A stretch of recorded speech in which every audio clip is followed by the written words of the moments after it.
Val terus ngeberanin diri buat ngintip ke bawah kolong kasurnya dia itu. Pas dia lihat, ternyata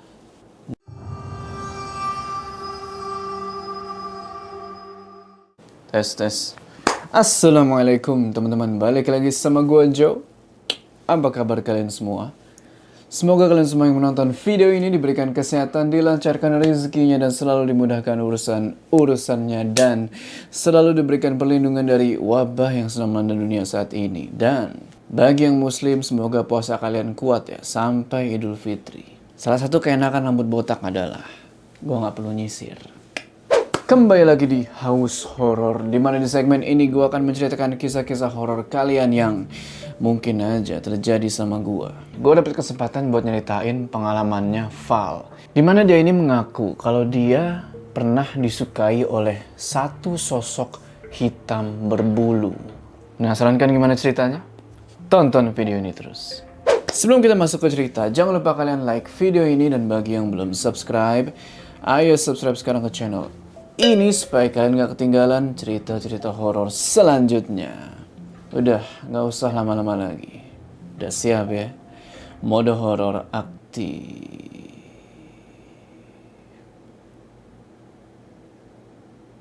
Waktu itu hari Kamis, tepatnya tanggal 16 Juli tahun 2020. Val ada kegiatan di kampusnya dari pagi sampai siang. Setelah semua kegiatan di kampus itu selesai, dia terus main nih ke rumah temennya yang ada di daerah Sukoharjo, Jawa Tengah. Dia main di rumah temennya itu sampai sekitar jam 8 malam. Setelah itu dia pulang, dan baru sampai rumahnya itu sekitar jam 9 malam. Ketika sampai di rumah, Val ngerasa kalau badannya itu nggak enak. Tapi karena kondisi pandemi saat ini, nggak mungkin dia habis pulang dari mana-mana langsung tidur. Dia mandi dulu. Setelah mandi, dia sholat isya. Baru setelah sholat itu, dia putusin buat tidur. Pada tanggal 18 Juli, Val nerima pesan nih dari temennya yang sebut aja namanya Aldi.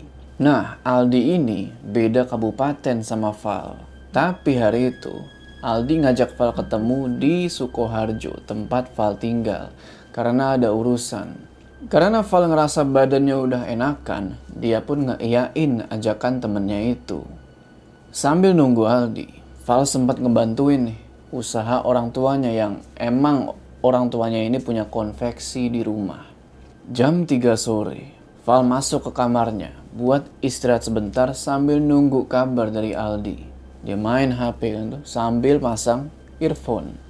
Masih kedengeran samar-samar suara-suara mesin jahit dari balik earphone yang dia pakai. Waktu terus berlalu sampai sekitar jam 4 lewat 15 menit. Aldi ngabarin tuh kalau dia udah selesai sama urusan-urusannya. Setelah itu Val beranjak nih dari tempat tidurnya buat menuju ke kamar mandi. Nah di sini anehnya, ketika Val masih make earphone-nya, suara mesin jahit itu masih kedengeran samar-samar. Cuman pas dia lepas itu earphone, suara-suara mesin jahit itu hilang. Karena penasaran, dia keluar kamar tuh buat ngecek. Pas dilihat, ternyata gak ada satupun orang di rumah. Di situ dia langsung mikir, siapa yang dari tadi nyalain mesin jahit? Tapi di situ dia berusaha buat positive thinking. Mungkin itu ibunya atau si mbak yang masih make itu mesin jahit sebelum pergi. Ya udahlah, Val pun nyuekin hal itu dan dia pun pergi mandi. Selesai dia mandi, ternyata ibu sama si mbak udah ada di rumah. Langsung Val nanya ke mereka, pergi jam berapa? Mereka jawab kalau jam 4 mereka udah pergi. Dan mereka nanya balik, ada apa emangnya? Val bilang kalau sekitar jam 4 lewat 20 menit dia itu masih ngedengar suara mesin jahit. Berarti sewaktu dia di kamar mandi. Kalau ibunya dan si mbak lagi pergi di jam segitu, terus siapa yang mainin mesin jahit? Gak lama kemudian, tiba-tiba, prak, 3 kursi plastik dan 1 kursi kayu yang ditaruh di atas meja mesin jahit jatuh bersamaan. Mereka cuman saling pandang-pandangan di situ. Tapi ya udahlah, bodo amat, mungkin kena angin atau apa kan.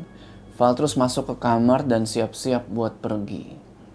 Singkat cerita, Val ketemu nih sama Aldi. Tapi Val nggak cerita ke temennya itu apa yang barusan dia alamin. Mereka jalan-jalan lah tuh, ngobrol segala macem ngalor ngidul sampai sekitar jam 8 malam. Mereka pulang nih ke rumah masing-masing.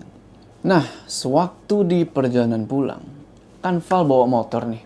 Dan dia suka banget ngelihat ke arah spion. Dia ini suka ngaca. Jadi salah satu spion itu mau dia arahin ke mukanya. Pas dia lagi ngarahin itu spion ke mukanya, dia ngeliat kok kayak ada yang ngebonceng di belakang. Dia naik motor sendirian.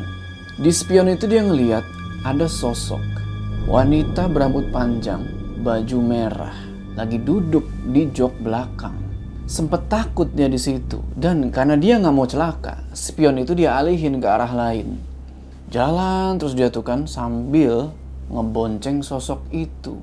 Pada akhirnya sampai juga dia di rumah, dan sosok yang di belakang dia udah nggak ada.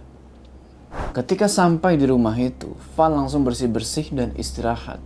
Lalu di situ dia ngerasa badannya itu mulai lemes dan panas lagi. Akhirnya dia paksain buat cepet tidur. Hari Minggunya sekitar jam 4:30 sore, Val pergi mandi. Setelah mandi, dia duduk-duduk santai di depan rumah sambil teleponan sama Aldi. Di depan dia duduk itu, ada meja. Di atas meja itu, ada sebuah susu kaleng dan beberapa makanan. Sambil asik-asik teleponan sama Aldi, pandangannya Val itu teralihkan sama susu kaleng yang di atas meja tadi. Susu kaleng itu gerak sendiri. Awalnya, dia nggak mau berpikiran negatif. Dia pikir mungkin itu angin. Walaupun dalam hatinya dia ngerasa kalau itu nggak mungkin angin deh. Soalnya susu kaleng itu berat. Diceritainlah hal itu ke Aldi kan. Aldi yang ngedenger itu langsung nyuruh Val buat masuk ke dalam rumah. Karena menurut Aldi ada yang nggak beres di situ. Dan juga waktu udah mau masuk maghrib, Val langsung masuk ke kamar dan duduk nih di samping kasur. Kan kasur tuh ada kolongnya dong. Nah, dia duduk di lantai tuh, nyender ke kasur. Ngerti kan? Bisa bayangin? Nah, pas lagi duduk gitu kan, masih tetap teleponan. Tiba-tiba, kok kayak ada yang manggil-manggil dia. Dan gak cuma itu, di saat yang bersamaan, dia ngerasa kalau pinggangnya itu ada yang nyolek. Pas dicolek gitu, Val langsung diem karena yang di belakangnya dia itu, tepatnya di belakang pinggangnya dia, itu kan kolong kasur. Ya nggak mungkin ada orang di situ iseng kan nyolek-nyolek. Val terus ngeberanin diri buat ngintip ke bawah kolong kasurnya dia itu. Pas dia lihat, ternyata nggak ada siapa-siapa. Dia terus cerita ke Aldi apa yang udah terjadi. Dan Aldi pun langsung nyuruh Val buat naik ke atas kasur. Pada akhirnya, azan maghrib berkumandang. Orang tua serta adiknya pamitan ke masjid buat sholat maghrib dan ngaji sampai isya. Pergilah mereka tuh kan. Dan gak lama kemudian, azan maghrib pun selesai. Di kamarnya itu kan ada jendela. Nah, gak lama kemudian, tiba-tiba, tok tok tok, ada yang ngetok jendelanya dia. Val sempet heran di situ karena di luar jendela itu kebun dan orang-orang di rumah itu lagi pada ke masjid. Jadi siapa yang iseng ngetok-ngetok jendela jam segitu? Akhirnya dia coba ngeberanin diri buat nyamperin itu jendela dan nanya, "Siapa kamu?" Dan dari luar jendela itu kedengeran suara, "Aku, kamu." Val kaget di situ karena kok ada yang jawab. Dia pelan-pelan mundur tuh ngejauhin jendela itu. Beberapa saat kemudian muncul lagi suara. Tapi kali ini suara gamelan. Val terus kepikiran nih buat nanya ke Aldi apakah dia juga dengar suara gamelan itu. Cuman pas Val baru mau bilang, "Mas," muncul lagi suara orang lagi nyinden pakai langgam Jawa. Terus itu gamelan sama sinden berlangsung sekitar 2 menitan. Sampai tiba-tiba nyusul lagi suara. Prang, prang. Kedengeran ada barang-barang yang jatuh dari arah dapur. Aldi yang masih ada di telepon cuman diem aja. Kemungkinan dia juga ngedenger suara-suara itu. Gak lama kemudian Aldi langsung nyuruh Val buat keluar rumah karena dia takut kalau Val kenapa-napa. Awalnya Val ragu buat keluar rumah, tapi Aldi terus ngiyakinin dia buat keluar. Dan pada akhirnya Val nurut. Bener aja, baru dia jalan sampai ke ruang tengah.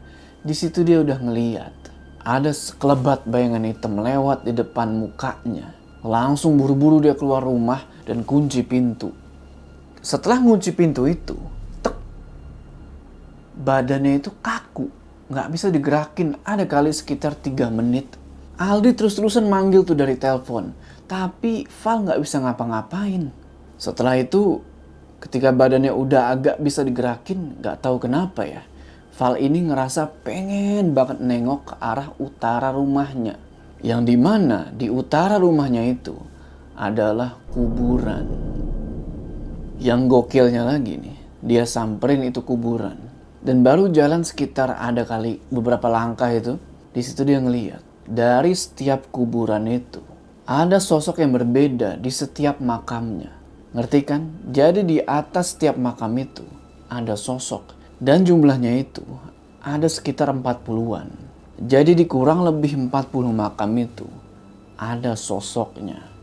Val yang badannya udah bisa gerak bebas lagi langsung lari ke arah selatan ke rumah kerabatnya. Sesampainya di rumah kerabatnya itu, Val udah ngos-ngosan, udah capek banget itu. Neneknya yang ada di rumah itu nanya, ada apa? Val cuman ngegelengin kepala sambil nengok ke arah rumahnya. Lalu di situ dia ngeliat ada 4 orang, kayak keluarga. Ayah, ibu, dan 2 orang anak. Val terus nanya ke neneknya tuh. Apa nenek ngeliat? Iya, ada 4 orang. Enggak ada. Nggak tahu lah nak, mata tua. Neneknya juga ngeliat ternyata. Val akhirnya mutusin buat nunggu di warung rumah kerabatnya itu sampai orang tua dan adiknya pulang. Singkat cerita, ayah, ibu, dan adiknya selesai nih dari masjid.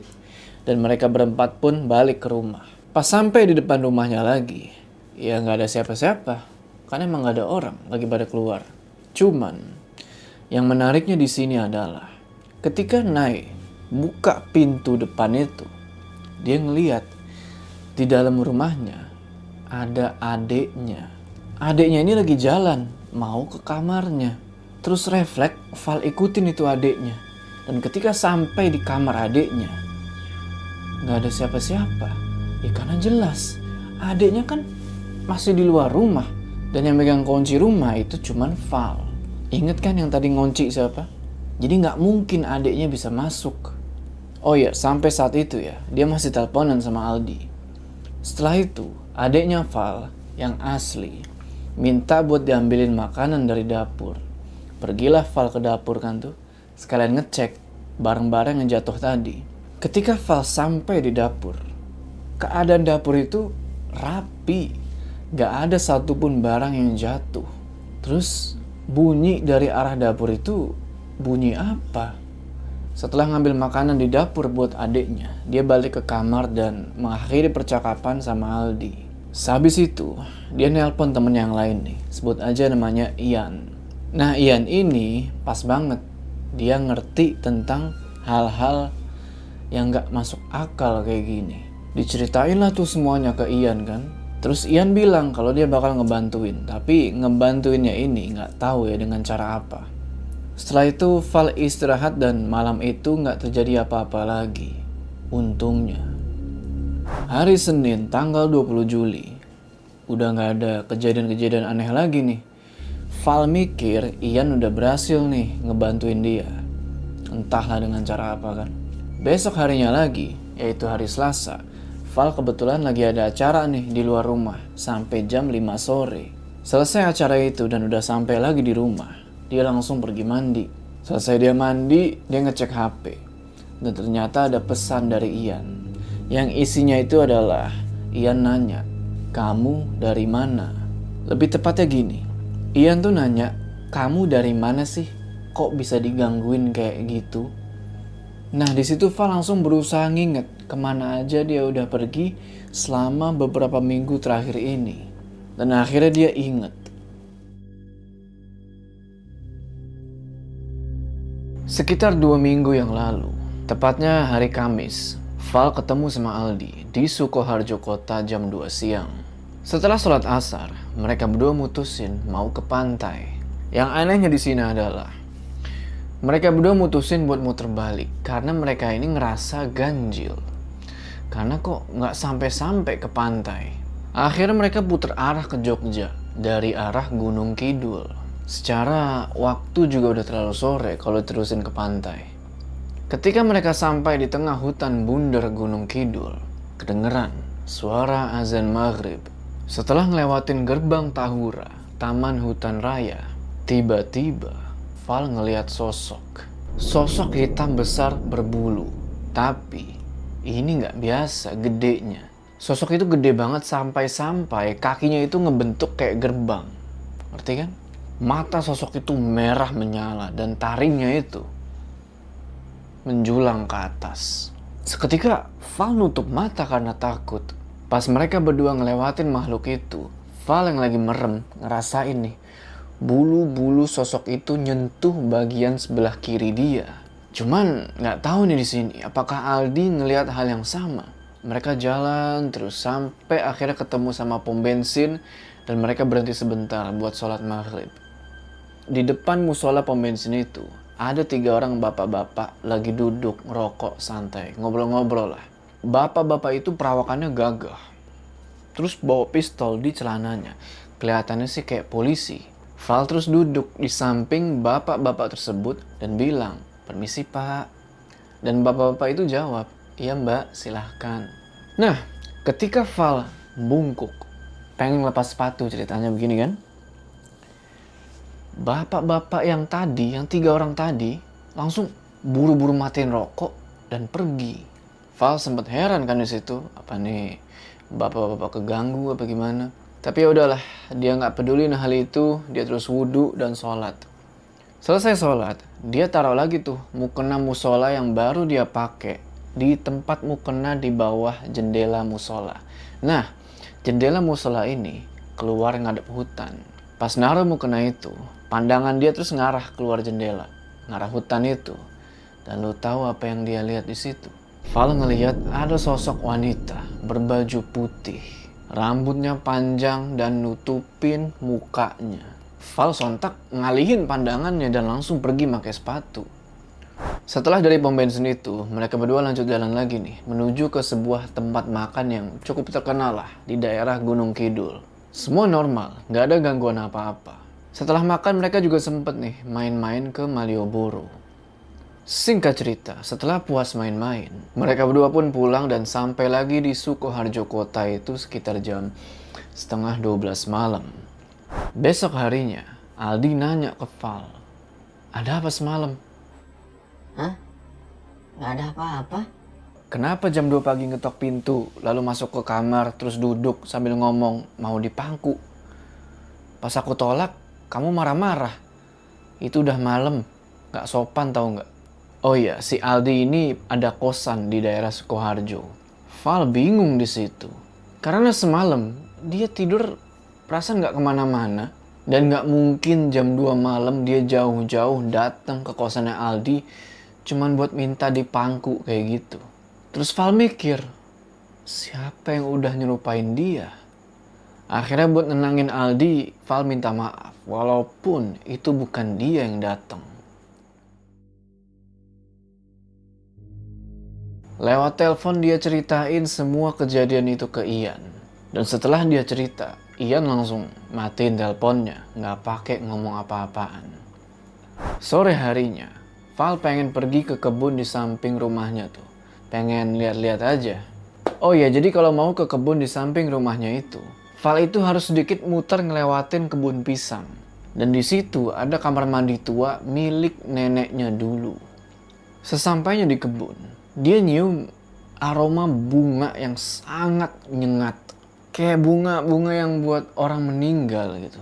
Seketika dia langsung ngerasa, wah ada yang gak beres nih. Akhirnya Val mutusin buat balik ke rumah. Pas dia mau jalan balik ke rumah, otomatis dia mesti ngelewatin kamar mandi tua milik neneknya yang tadi. Dan di situ dia ngelihat sosok hitam berbulu lagi ngeliatin dia. Mau nggak mau, dia harus ngelewatin sosok itu. Sambil ketakutan, Val berusaha buat ngelewatin makhluk hitam itu sambil lari-lari kecil. Dan baru beberapa meter ngelewatin makhluk itu ngeluarin suara. Sama kayak yang dia denger di kamarnya waktu itu, yang dari kolong kasur. Wah, Val langsung ngibrit di situ. Sesampainya di rumah, dia langsung duduk di depan sambil coba buat ngehubungin si Ian. Coba telepon, tapi nggak diangkat-angkat.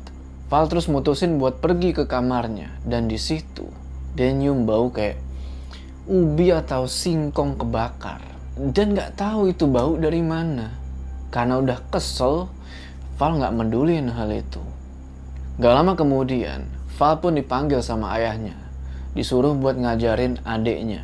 Pas lagi jalan gitu kan karena dipanggil, tiba-tiba Val tuh ngerasa bibir sebelah kiri bawah panas. Panasnya tuh kayak kebakar dan melepuh. Beberapa saat kemudian, bibirnya itu ngeluarin nanah. Di situ dia langsung ketakutan dan mikir, apakah ini ulah makhluk hitam tadi? Ayahnya yang ngelihat itu langsung ngebersihin bibirnya Val pakai air yang udah dibacain doa. Pada akhirnya nanah itu berhenti, cuman bibirnya Val itu masih bengkak. Beberapa jam kemudian, dari HP-nya Val ada pesan. Pas dilihat, ternyata itu pesan dari Ian. Yang pada intinya, Ian itu bilang kalau dia itu udah nggak kuat. Nggak kuat di sini gue nggak tahu ya. Mungkin nggak kuat kali buat ngejagain Val lagi nih. Ian terus nyuruh Val buat ketemu sama gurunya yang biasa disebut Kang Mas. Besok harinya, Val pergi nih ke rumah seseorang yang dimaksud Kang Mas itu. Pas sampai, ternyata Kang Mas sudah tahu apa aja yang udah dialamin sama Val. Karena Ian udah cerita ke beliau. Kang Mas bilang, sosok hitam itu adalah hantu Warok. Dia sangat suka sama kamu dan ingin menjadikanmu istrinya dengan mengambilmu pada satu suro nanti. Ngedenger itu, Val langsung lemes, nggak tahu mesti ngapain. Kang Mas di situ nyaranin Val buat ngulangin perjalanannya waktu itu sama Aldi. Tapi kali ini dia harus sampai ke pantai. Di hari Jumat, setelah sholat Jumat, Val dan Aldi pun ngulangin nih perjalanan yang waktu itu. Dan kali ini mereka harus sampai ke pantai. Sekitar jam 3:30 sore, mereka sampai di pantai Wedi Ombo, Gunung Kidul. Mereka sholat asar di situ dan Val pun berdoa mohon perlindungan. Pada jam 4:30 sore, mereka berdua jalan nih menuju ke hutan Bunder. Yang anehnya, Aldi ngerasa di situ kalau mereka ini cuman muter-muter aja di tempat gitu loh, kayak lewat sini lagi. Lalu tiba-tiba Val yang lagi diboncengnya ngomong, Kenapa? Cuma muter-muter aja ya? Aldi sadar kalau itu bukan Val. Val udah kerasukan. Untungnya beberapa saat kemudian Val itu sadar. Dan ternyata mereka itu masih nyusurin pantai aja sampai hampir maghrib. Di situ Val udah bener-bener ketakutan. Waktu itu mereka pakai GPS dari HP-nya Val. Sampai akhirnya Aldi juga ikut nyalain GPS-nya. Dan ternyata bener, GPS-nya Val itu cuman muter-muter aja di tempat. Val terus bilang, Sebelum azan maghrib, kita udah harus sampai di perkampungan. Dan kita harus berhenti. alhamdulillahnya, pas azan maghrib, mereka berdua sampai di sebuah perkampungan dan mampir ke masjid buat sholat. Selesai sholat, mereka berdoa mohon perlindungan. Dan setelah itu, mereka ngelanjutin perjalanan. Di situ Aldi mulai kelihatan sedikit takut. Tapi mau gimana lagi? Sampai di pelang penunjuk jalan menuju ke hutan Bunder, Val terus merem dan ngomong dalam hati. Assalamualaikum. Siapapun kamu, kita berbeda. Tempat kita berbeda. Dunia kita berbeda. Tolong kembalilah selayaknya apa yang Tuhan takdirkan untukmu. Tolong jangan ganggu aku dan manusia lainnya lagi. Tolong pergilah. Setelah itu dibaca Al-Fatihah, Al-Ikhlas, Al-Falaq, sama An-Nas. Lalu mereka berhenti di bawah sebuah lampu jalan dan mereka berdua berdoa bersama. Setelah doa itu, keluar suara dari mulutnya Val. Terima kasih. Mohonkan maafku kepada anak ini. Assalamualaikum. Setelah itu mereka jalan menuju ke pom bensin yang waktu itu. Di sana Aldi ngisi bensin dan Val jalan menuju ke sisi pom bensin terus duduk. Baru dia duduk nih, kok kayak ada sosok di sebelah dia.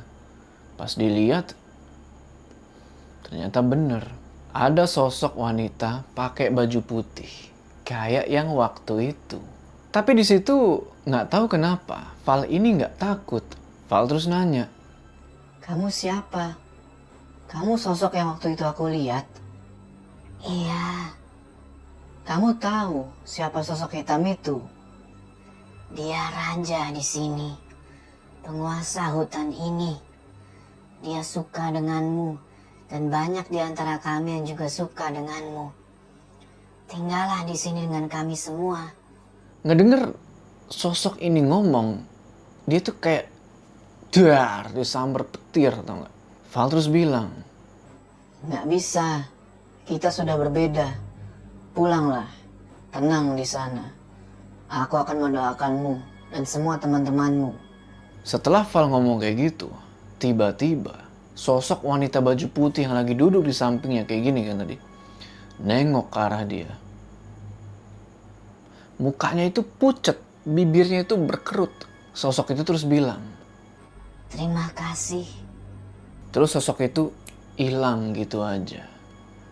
Dan alhamdulillah, semenjak kejadian itu sampai hari ini, Val udah gak pernah lagi diganggu sama makhluk-makhluk itu. Terutama yang sosok hitam berbulu itu. Oke teman-teman, gimana tuh tadi ceritanya? Tulis pendapat kalian di kolom komentar ya. Sebelum kita berpisah, jangan lupa kalian like video ini, dan bagi yang belum subscribe, ayo subscribe sekarang ke channel ini supaya kalian gak ketinggalan cerita-cerita horor selanjutnya. Gua Jo, sampai ketemu di cerita selanjutnya.